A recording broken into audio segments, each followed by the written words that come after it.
This is Ken Belcher from A Gathering of None. You're listening to BODS Mayhem Hour. Welcome to BODS Mayhem Hour, your source for all hard rock, heavy metal, new metal, alternative, punk, horror punk, hardcore, rock, and all local bands, with your host, John the Bod, a.k.a.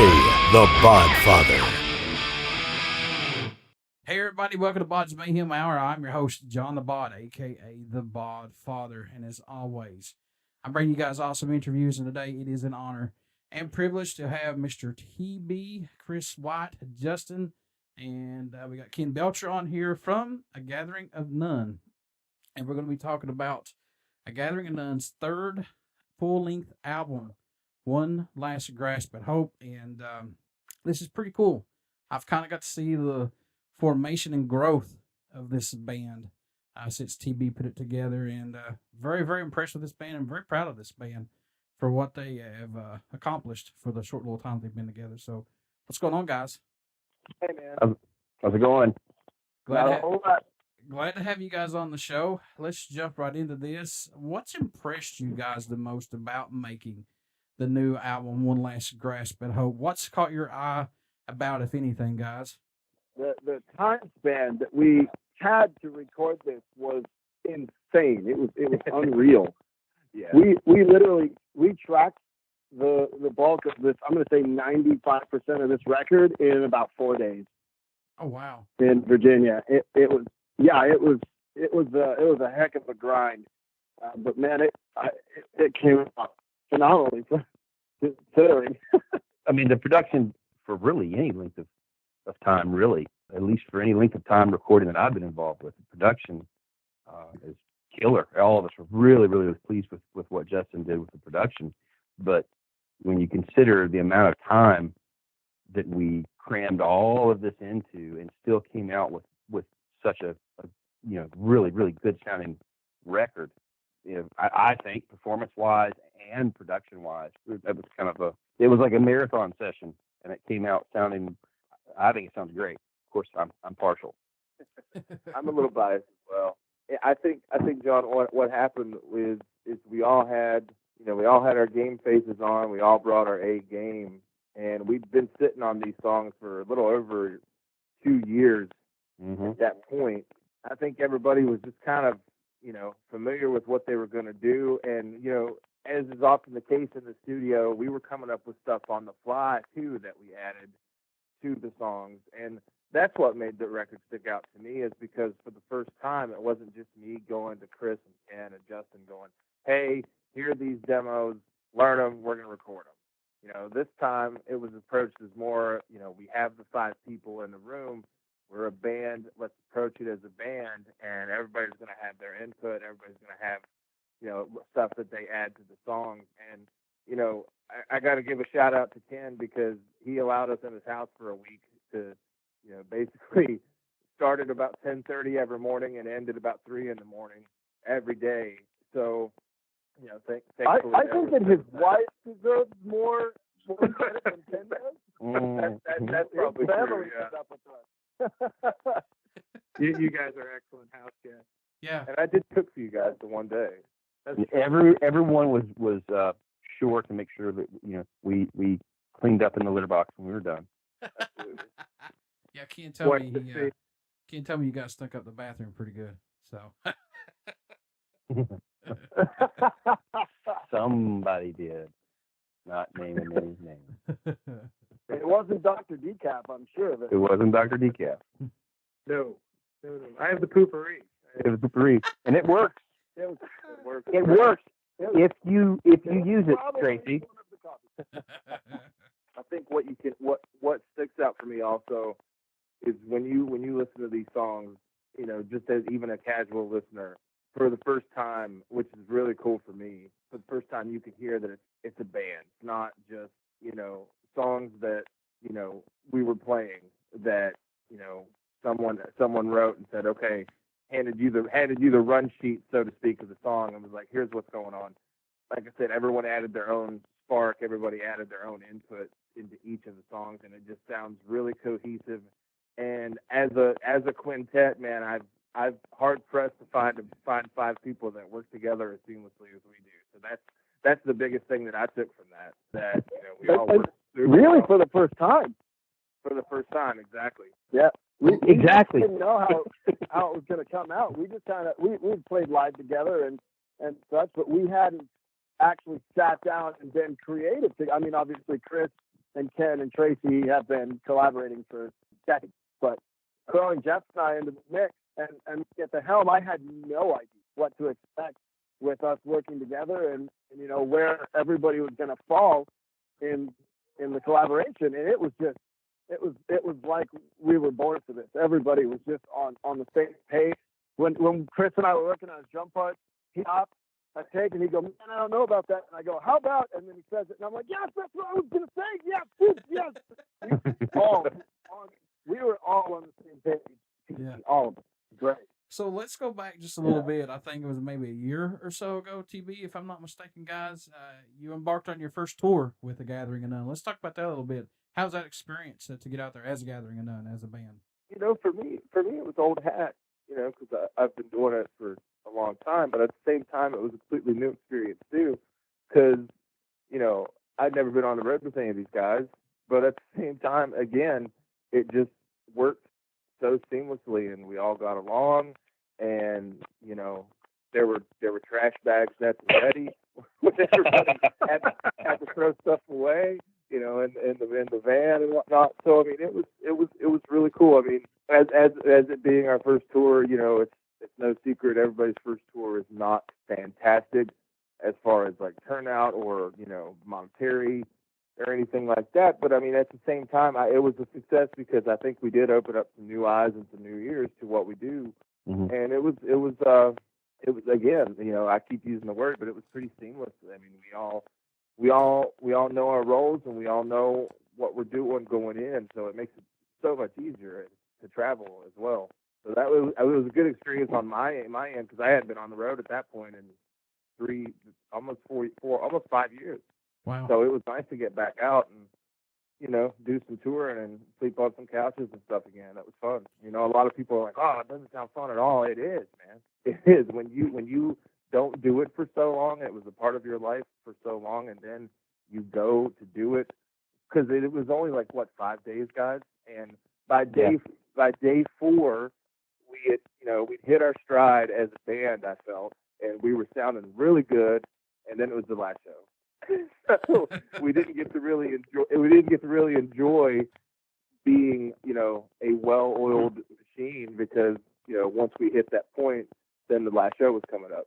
So, but it was nice. It was fun, and it was great for me personally to be back out there. I'll let the rest of the guys take it from there. I think it was easier to concentrate on.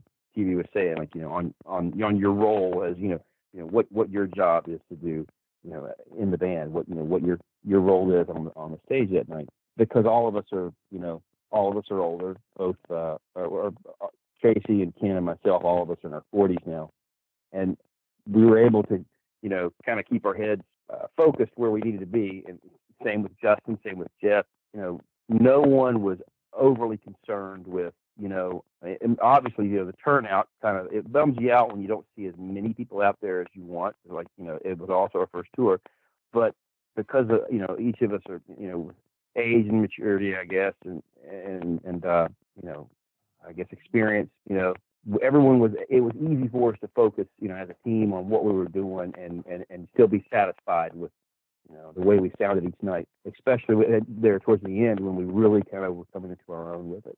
I just had fun being on stage again, man. Like, same thing with recording. Our debut show was a year and a half ago now with the 5 of us. And I had never, I had spoken to these guys on the phone. I mean, Tracy I knew, but Chris and Ken I had never met before. And we had 2 days to get ready for that show. And then we were on stage together. And then we had a 2 weeks for the tour. And then we were on stage and on tour together. And you wouldn't believe the way, the vibe of this band and the camaraderie that developed in such a short amount of time. It was so much fun. It was the experience of a lifetime. This band, it feels like I've been with these guys for 20 years. I mean, I would have been 10, but it feels like I've been playing with guys since I was, since I started playing music. Everything is just very, very well oiled. As far as the interactions between each other and, like Tracy was saying, knowing your place and where everything goes, it just feels great, man. Chris and I clicked together really well musically. It was fun, man. TV, we talked about this just a little bit earlier before we did this interview, but coming from Blitz Kid to forming A Gathering of None, has it allowed you to grow more as a musician and ride outside your box lyrically and comfort zone? Oh my God, yeah, that was the whole intent of starting A Gathering of None to begin with. Was I had all these musical influences, and I mean no disrespect to Blitz Kid when I say this whatsoever, but I had all these musical influences that I wanted to explore and wanted to kind of write around and showcase a little bit, and I didn't feel like I could necessarily do that in Blitz Kid, and that's why once Blitz Kid ended, that's why Gathering of None started, because I felt like I had not so much that I had more to say, but I felt like I had a lot more musically to do, and the fact that I have 4 other like-minded people to do it with now is that much more rewarding, because we all come from similar yet somewhat different musical backgrounds, but we all meet in the middle to where it just works, man, and it clicks. And I feel like, even the guys individually in the band are so talented, more so than myself, that, sometimes I have to go, man, I'm going to have to step it up on this song. Or, man, I'm going to have to, I'm going to have to be in the vocal booth for a minute with this one, because this is not how I normally sing, or this is not how I would approach this song vocally or whatnot. And a perfect example of that is one of the songs on the record. It's called Reaching Out, which Justin wrote entirely on his own. All I did was sing it and add some vocal harmony ideas. And it really, like, situation like that really forces you to, kind of, hitch up your britches, so to speak, and dig in and go, all right, well, let's see what happens. And it came out great. And a lot of people said that that's their favorite song on the record, which, somebody asked me the other day, they're like, man, does that bother you that that's, you didn't have anything to do with that song, and they're saying it's their favorite? I had a lot to do with that song because I sang it. And all of us had a lot to do with that song because it's 5 of us. So I don't view it as, oh, well, you like that song better than you like songs that I wrote. I don't care. It's because I didn't write them all. We all 5 wrote them, and we all 5 had a hand in them, and that's the biggest thing I take from A Gathering of None as we are now. It's 5 people who are throwing around ideas and being collaborative and being creative, and it's just cool, because Chris might come up with a drum pattern that I wouldn't have thought of, or a vocal pattern that I wouldn't have thought of. Because the great thing about A Gathering of None is, with the members that we have now, is we have 5 singers, and so at any given point, there's people throwing around different vocal ideas or different vocal harmonies or different, all 5 of us are multi-instrumentalists. So it's just a good situation, and it forces you to be more creative. Absolutely. Why would anybody even ask that question? Are you mad, or or you that you didn't write it, or what? That's crazy. I mean, you know what, John? It's just people. It's just the internet and people trying to stoke a fire and start drama. people need to. And that's fine. And that's fine. I understand. That that's what people with a lot of social media and everything like that. But I'm not mad in the least, man. If anything, I'm proud. Sure. That Justin's getting accolades for that song, because he'd be the first to tell you, and I'll disagree with it till the day I'm dead and gone. He'll be the first to tell you he doesn't think he's a good songwriter. He'll be the first to tell you he doesn't think he's a great lead guitar player. Both assessments are wrong. You hear that song, and he fucking proves it. So, yeah. Agree. I think he's a good guitar player too. Guys, who produced? Shut up, Justin. Who produced this record, guys? Justin did. Well, Yeah, there you go. Yep. Justin's a man of million things to do. Man of many hats. Yeah, the guitar playing was my least contribution to this record. How was working with Justin as a producer on this, working with everything, versus Justin as a member and guitar player and vocalist? Justin did such a good job in the studio as far as, directing us and like I said, we toss around ideas all the time. He's quick to throw something out there. give us a good idea of something to do. And I think it really, speaking for me, it really impacted what I was able to play and what my performance came out to be. No, I thought he did a fantastic job as a producer, as an engineer, the whole thing. We worked him pretty hard that week, and then the subsequent. But yeah, he really did a great job.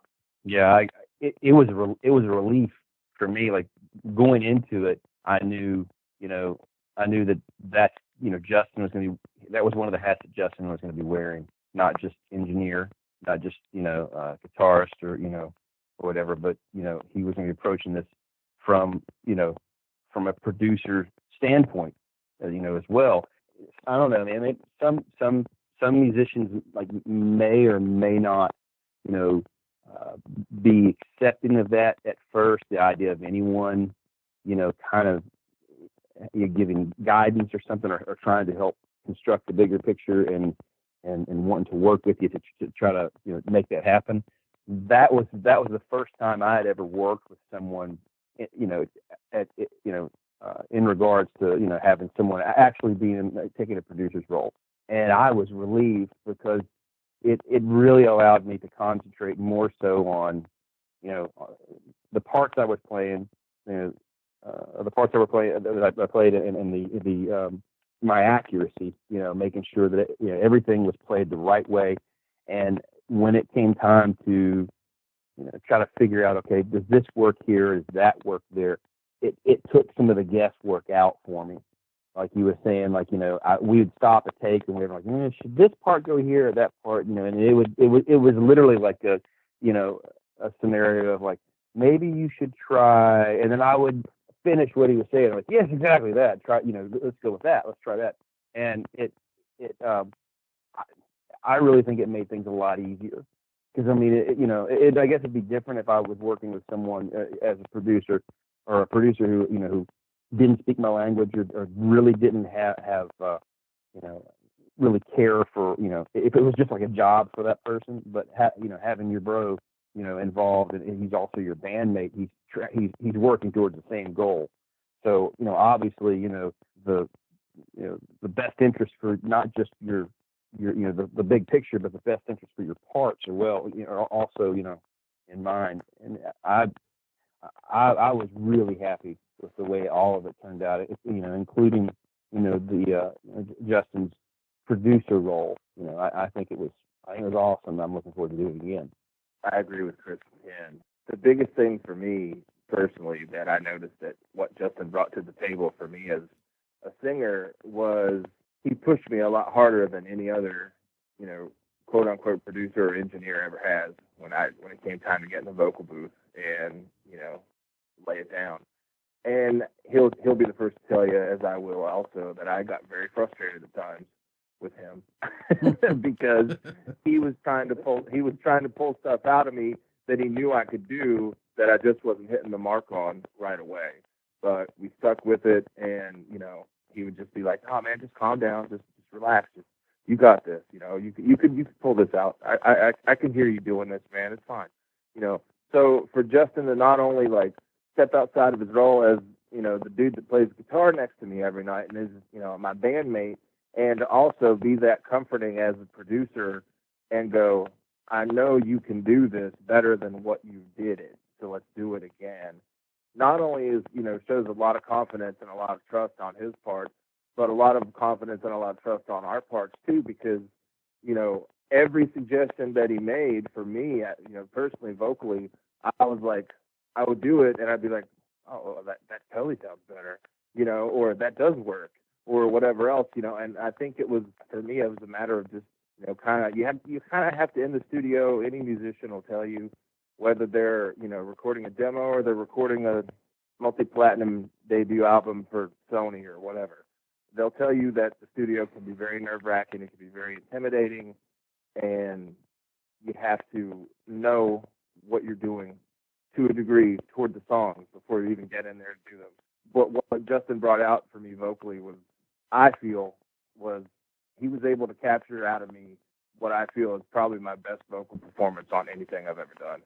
Wow. That's what I got from it. And and I know that's saying a lot, because people say, "Oh, well, compared to like this song from Blitz Kid or whatnot, and that's fine. But yeah, that's truthfully how I feel. I feel like my vocals are the strongest and the most on pitch and on key and focus that they've ever sounded on this album, and that's all Justin, man, because he stuck with me in that vocal booth for a long time, and he got it out. So I think for all of us, like Ken and Chris were saying, it was kind of cool not only to bounce ideas off of him and him suggest things as well, but it was also the fact that he's our bandmate, and we know, being our bandmate, he's on the album as well. He's not just throwing stuff, against the wall to see if it'll stick, just to get us through. All right, well, maybe I'll just tell him to do this, get it through the next track. As I've dealt with some producers who are like that, I'm sure we all have. But what we got from Justin was the fact that he's invested in the album too, because he's a part of the band, and that was the biggest thing for me that I took from it, is that he wanted us all to sound our best. And I'm sure it got very frustrating for all of us at times, because it did take us a while. In the mixing stages, it took a while, because again, he wanted to sound as best as it possibly could, and I think it does, man. He did an amazing job on it, and he was free. It didn't cost anything. Justin, my man. That right there. I'm only kidding. No, he did an amazing job. Wow, that's pretty awesome, dude. I feel like doing a Ric Flair woo on here, but Guys, are there any songs off One Last Grasp at Hope that stand out more to you guys on it? I mean, I know these are like your favorite collectible or your favorite child or whatever, but are there any that stick out to you guys for each of you? For me, it's a song, for sure. Well, that's a song on the record. That song, Mike, of Tracy as a singer, emotional singers are the ones that stick.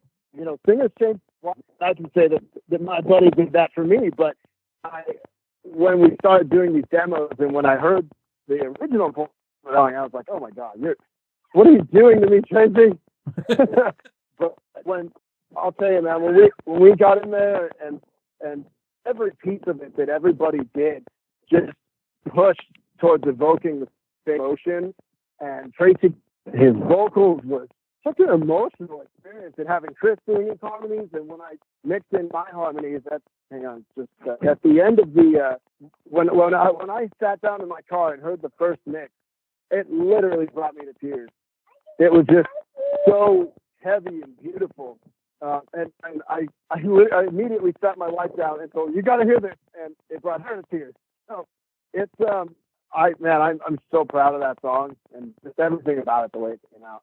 I think Break My Stride was probably the first one that everybody just absolutely fell in love with. It turned out way better than I think any of us thought it was going to. It was really fun to play. We ended up doing a lot of cool stuff, especially in the middle part. Heavy, got really good bass tone.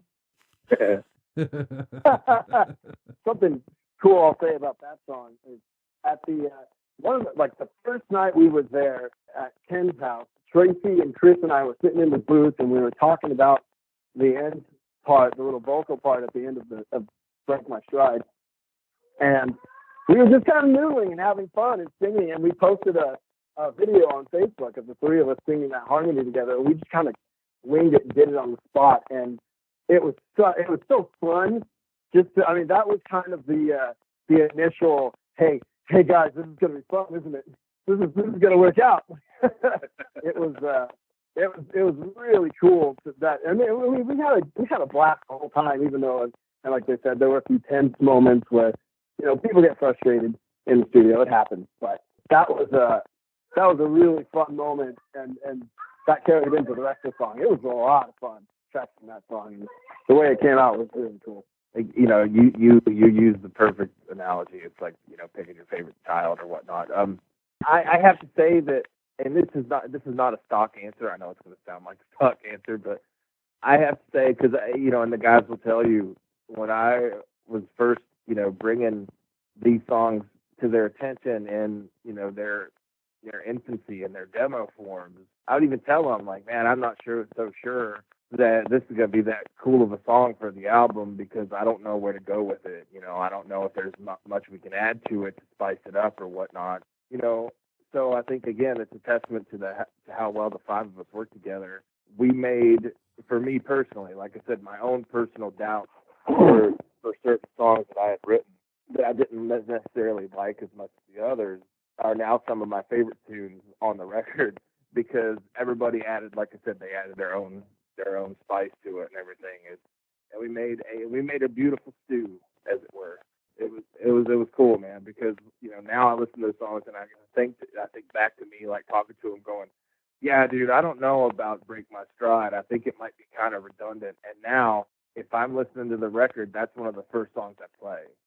So I think it's cool that, you know, as a collective, as a five-piece, we all kind of made the songs better and made them all stand out. And for me, the album flows really well from beginning to end. Like, you know, not to toot our own horns, but I think this is absolutely an album you can listen to from front to back and back again and not get tired of it. So that speaks volumes. So yeah, my favorite song though, I have to agree with Justin, is probably Move Along, because that song, I don't know if a lot of people have, you know, heard it at this point yet or not. The record's only a week old since we released it, but that song is officially my love letter to music because, and you know, in the lyrics it talks about how, you know, and to life in general, really, because, you know, sometimes songs ain't perfect, but you love them anyway, and you love how they make you feel, and you remember stuff about them, and how the happiness was there, how joy was there, how, you know, sadness is there, but, you know, it still might not be perfect, but it's perfect to you because you love how it makes you feel. And that's kind of the vibe of that song. That's kind of the message, I guess, if there is one there behind that song, is just, you know, love what you do, man, and don't apologize for it.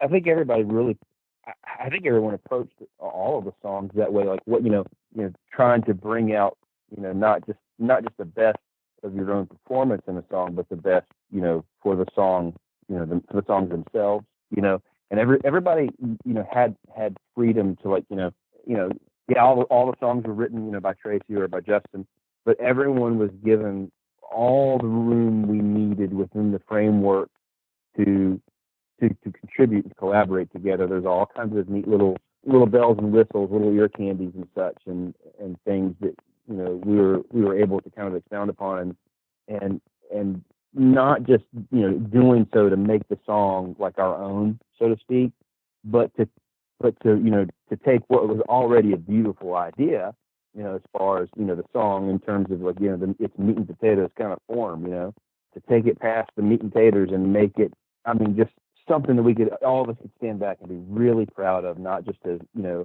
as guitarists or bassists or drummers or vocalists or whatever, but as musicians, you know, and dare I say artists, you know, all the songs, you know, there's not a song on the record that I ain't proud of, you know, not just for, you know, for myself, but, like, you know, for all of us, you know, as a band. And I think it really shows when you listen to like Persian Into Promises or Nothing Left to Lose at All, and they're really great records. But you can, if you listen to, you know, one to the other and to the next, to this one, you can see where the growth, you know, where the growth has happened to each of the songs, or to, you know, from song to song to song, where, you know, here it is, it's five guys that everyone brought stuff to the table, and each song has its own identity and stands out. And I don't know, man, I'm just, like I said earlier, there's not a song on this record that I'm not proud of.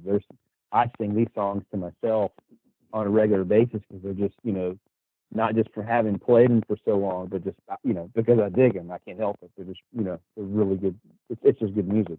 TB, let's talk about this just a little bit. Was it you and Chris had talked a very long time ago about possibly being in a band, and finally it came to fruition? Is that right? Yeah, you know, it goes back to what you and I were talking about kind of before we started the interview. Chris and I have known each other for almost 30 years, and Chris and Ken and I were actually in the first real, like, serious, let's go out, play some shows, record our own songs kind of band together when we were teenagers. So it's kind of come full circle with the three of us, and we're back playing with one another again.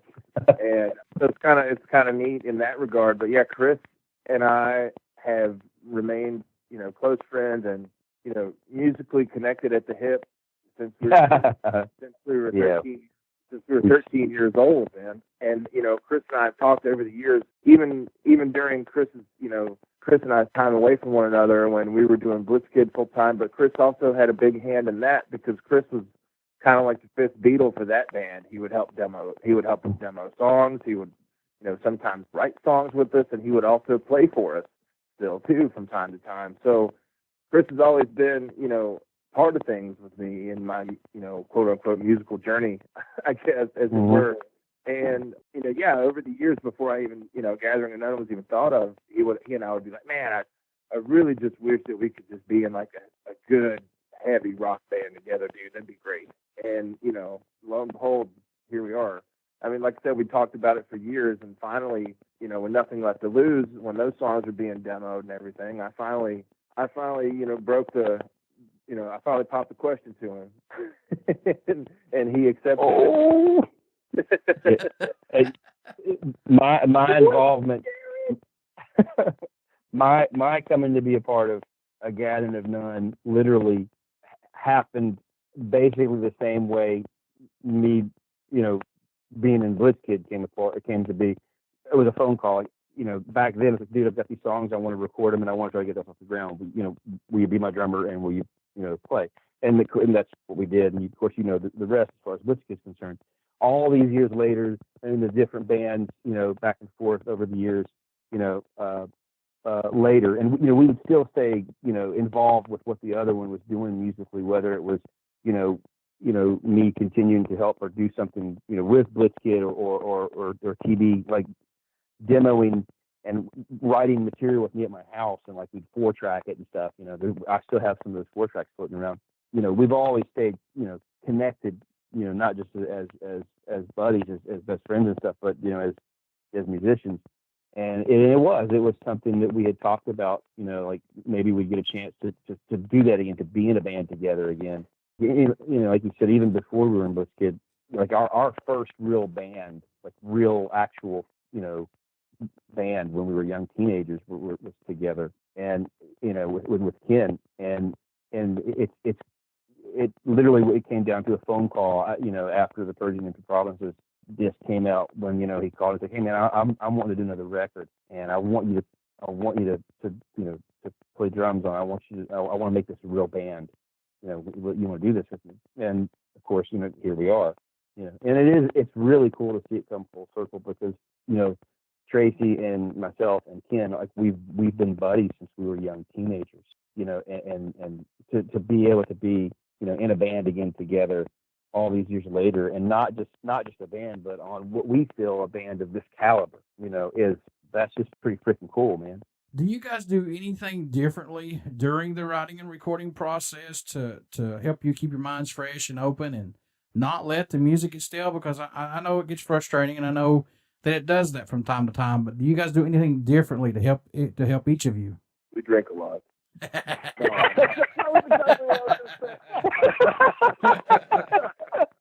Well, yeah. No, he's not. That's good.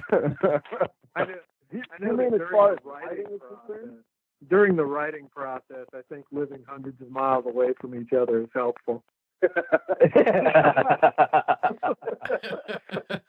True. Harder to yeah, and we but it would either be cutting up or arguing, and we would not get anything done. So yeah, the distance is probably a good buffer. True. I will say this: everybody contributes, and that, I mean, there's just so much, such a breadth of material, even stylistically, and just so much material for us to comb through between. Dude, Jeff's a kid and has lots of time. He doesn't have any kids. We all have kids and jobs and stuff, and he goes home and plays guitar, and his growth from our debut show to now was insane. Yeah, I mean, he is such a singularly focused young man, and his guitar playing has just, not that he wasn't a good guitar player then, but dude, that guy just sits and demos and demos and demos and, hey guys, I got a new thing. And Tracy, man, everybody just, there's so much material floating around. It would be really hard for this. It would take a lot of years for us to get stale. Yeah. True. I think, we've probably got 3 more albums worth of material. There's Jeez. easily another record, easily right now. And one thing that probably helps us to keep from getting stale or avoid getting stale is there's enough different stylistically between what we do and what we like. There's so much of the common ground that's just innately like embedded into us, that whenever we play something that we may think that maybe that's going to be too far this direction to appease everybody, somebody else already has a riff or a little, musical doodling that it would probably fit perfect with, and keeps it fresh, and yet it can be part of something else, Yeah. That should probably be a challenge for us, is to sit down and like take all of our little tidbits and files and whatever we've recorded and saved, little riffs and things, and put them all in in a room together, and all of us like, oh, that will work with this, and this will work with that, and so on. We could probably crap out another 2 albums just out of the stuff that's there. I think we have the opposite problem. I think that it takes effort to keep us from going off the rails. Yeah. From doing too much.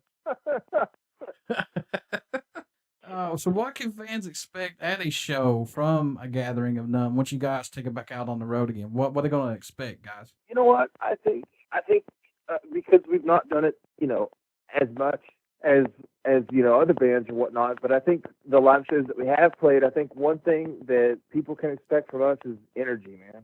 It seems like, from beginning to end, the live shows we have played have they have their peaks and valleys where we do some slower tunes or whatnot, but I think we maintain a sense of energy throughout any live sets that we've played. So, prepare to move, man. That's all I got to say, because we've got the thunder, so to speak. No, I think if anything, in all seriousness, I'm just kidding around. In all seriousness, I think, like again, I said, we have energy, and I think when people come to see us live, they see 5 guys that love hanging out with one another and they love playing music together, and that's kind of infectious on its own. So, if you want to smile and you want to feel something energetic and you want to feel something positive, even though a lot of the lyrics to our songs are not positive, then come see A Gathering of None. I think honesty for me, this band, and I say the same for the record as for us playing live. I feel like there are a lot of bands, and this is kind of part of a different debate altogether, but about the music industry now. But I think a lot of bands are dishonest, maybe about their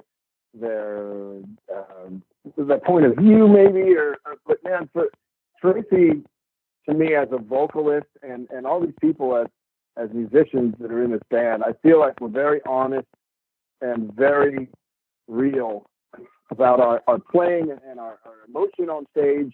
And I think, to me, honesty and just real human connection, like, there's a lot of, we sing about kind of dark things, but those dark things are from a place of healing. And I think that if you want to go to a rock show and bang your head and have a real human connection with somebody, this is to do it. And I appreciate that from on stage. I get to get up there and feel out all the bad things, in my heart. And I can see that some people that come to see us get to do that too. Have you guys seen a lot of horror fans transition over to A Gathering of None's music? Oh yeah, I think given my involvement and Chris's involvement in Blitzkid and Justin's involvement with his band, in the Graveyard, we're gonna always attract those people as the horror rock fans, and that's something that could be a double-edged sword, because a lot of times, God love them, and this is probably going to get me some cheap heat, as they say in the wrestling business, but God love them, a lot of them are not very open-minded. Some of them are, a lot of them are actually.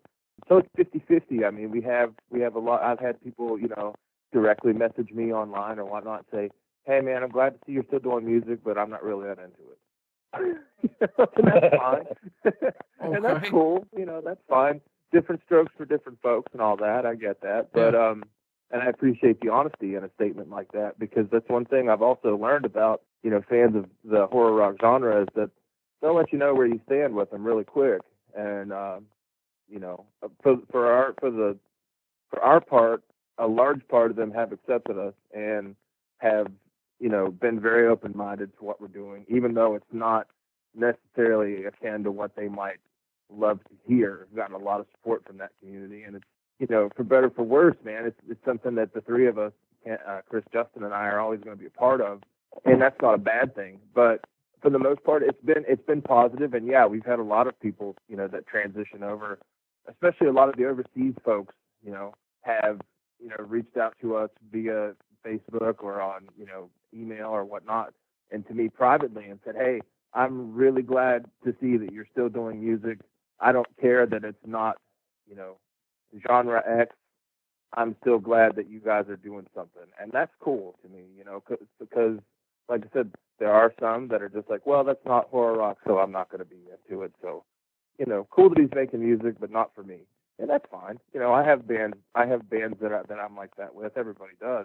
But yeah, for the most part, it's been pretty positive. And the negative feedback is far outweighed by the positive feedback from anyone in that scene. So that's cool.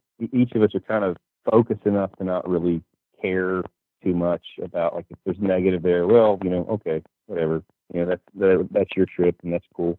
You're kind of entitled to that, so whatever.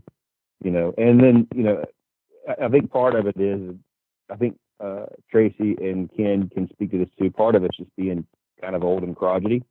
And just, I really don't care if you dig it or not. If you do, great. And if you don't, well, whatever. Where's my Metamucil? So not the whiskey first, Chris? Well, it's a chaser. You can mix the Metamucil in the whiskey. No, you can't. Cocktail. Wow. Now we're talking about We chasing call it the Metamucil. That's hilarious. Guys, for each of you, what is your expectations for this band, if any? To make us happy, seriously, just as musicians, as a band, and as artists, to make us happy. At least that's the way I'm looking at it. I mean, if it's something that's gonna kind of crest us over the hill to the next quote unquote level, whatever that is, as musicians and as a band, then fantastic. And all of us appreciate and respect one another's efforts enough to want to push towards a goal that everyone can be able to be on board with, and really throw all the oars into the water and really work on that goal. But most of all, we want to make ourselves happy musically, and we've found the combination of guys that we feel like we can do that with. And while we're at it, we might even get to see a certain level of notoriety or success out of it. I would agree with that. That was a long time ago, John. You and I talked when Gathering of None first released the Purging Empty Promises EP, and I said something very similar that Chris touched on. Is I just wanted to be happy then, doing music that I felt was in my heart and that I could share with people. And as Chris said, the five of us together, we accomplished that. And I think bottom line, any musician that tells you they don't make music for themselves first and foremost is lying. Because everyone does.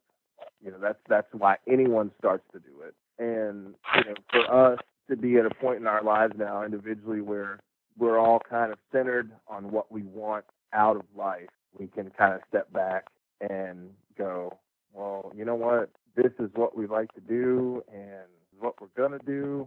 You can either come with us or you can't, but it makes us happy. So at the end of the day, I hope that it makes other people happy. And, the response to the new album, like I said, it's only been out for a little, almost not even a week yet.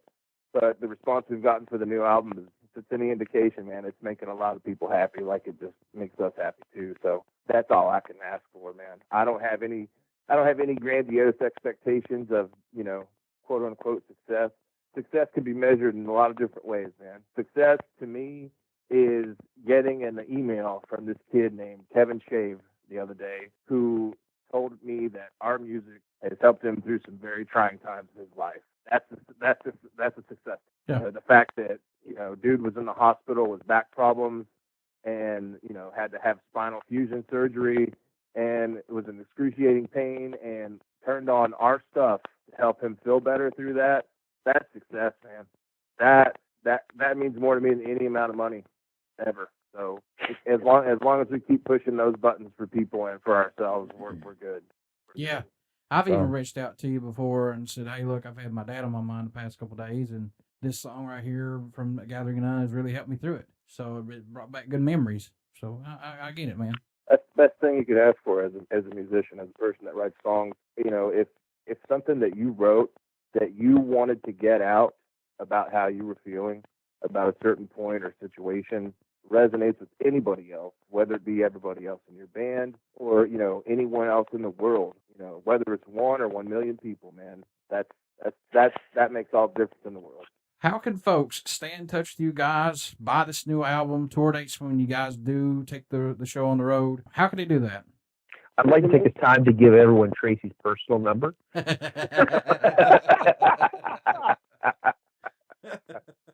Get a pen. Oh no, we're on the old face page, and yeah, we're on the face page, the the Instagrams and the Twitter and all that stuff. Any social media platform, the big three, I guess, as it were, we're on there, and you can check out what we're doing on those. We don't have an official website, which at some point this year I'd like for us to. But yeah, Facebook, Instagram, Twitter, Reverb Nation, CD Baby. We could buy our CD from us at gatheringofnone.bandcamp.com, gatheringofnone.bigcartel.com, and you can also purchase it digitally everywhere via CD Baby, and they have all 3 of our releases on there. So, iTunes, Amazon, Google Play, the whole deal. But yeah, if you don't, or just wanting to get in touch with us, check out tour dates, whatnot, just hit us up on any of those social media sites, and one of us will get back to you. And we appreciate hearing from you. I feel real quick. Feel free to. I mean, a lot of people have been finding us personally on there. Just feel free, as far as I'm concerned. I'm sure Tracy feels the same way. If you want to hit any of them, talk about anything. We're all. I don't know about these jerks, but yeah, there's some pretty friendly, supportive guys. If anybody wants to talk about music or songs or a bass part or a drum part, I mean, we're all pretty excited to talk to have anybody interested in what we're doing. So I don't like meeting new people. No, that's cool. We, and that's happened, to me as well. Somebody that's digging what we're doing, has contacted me directly, like comments or inboxing me or whatever, and that's cool too. Before I let you guys go, would one of you care to do a promo or work it all into one? This is Ken Belcher from A Gathering of None. You're listening to BODS Mayhem Hour. Everybody, stick around. We got some great music coming up, and you only hear these interviews right here on BODS Mayhem Hour and BODS Mayhem Radio Network. Please go out and pick up this album from A Gathering of None. You will not be disappointed. The last 2 albums these guys have put out have been phenomenal. So please give them a chance, at least. Thank you guys so much. Thanks for having us, John. Thanks a lot, man. We appreciate it. Yeah, absolutely. Thanks for having us, dude. Don't resist the terrorist and the lies.